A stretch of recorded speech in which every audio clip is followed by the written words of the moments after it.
Hello mga kaidsi, magandang buhay. Ayan, na-miss ko po kayo kasi wala po tayong connection. Ayan, pasensya na po at medyo wala tayong uploads nitong nakaraang araw or kahapon.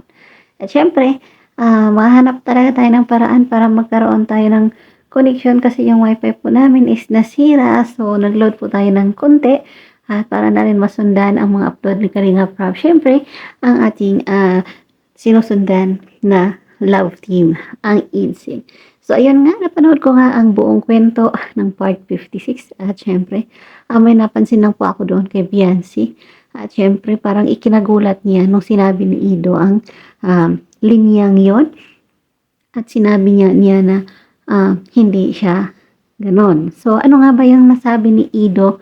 Pero hindi naman talaga yung seryoso. Pero medyo nag-iba yung ano niya doon ha, mood. Pero alam natin na si Biancy naman is marunong siyang magdala. So, siya talaga yung napakasimple at matured yung pag-iisip niya.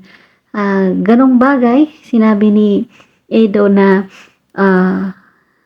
parang na-miss mo na yung mag-unbox. Ibig sabihin, sa atin na nanonood, na syempre baka isipin ng iba na nag-i-expect na may darating na mga blessings na i-unbox. At doon ko napansin, biglang nag-iba ng konti ang mood ni Biancy at sinabi niyang hindi po ako ganon at 2 beses po niya tinapik si Ido at sinabi niya pambihira kasi para sa kanya kahit wala silang dala or walang pasalubong mapuntahan lang si Biancy at para sa kanya nandyan lang si Ido ay sapat na po. So, yun lang at sa susunod naman magmarites tayo kasi medyo limited lang po ang ating load for today. Sana maayos na ang wifi para tuloy-tuloy tayong magchikahan. So, God bless everyone.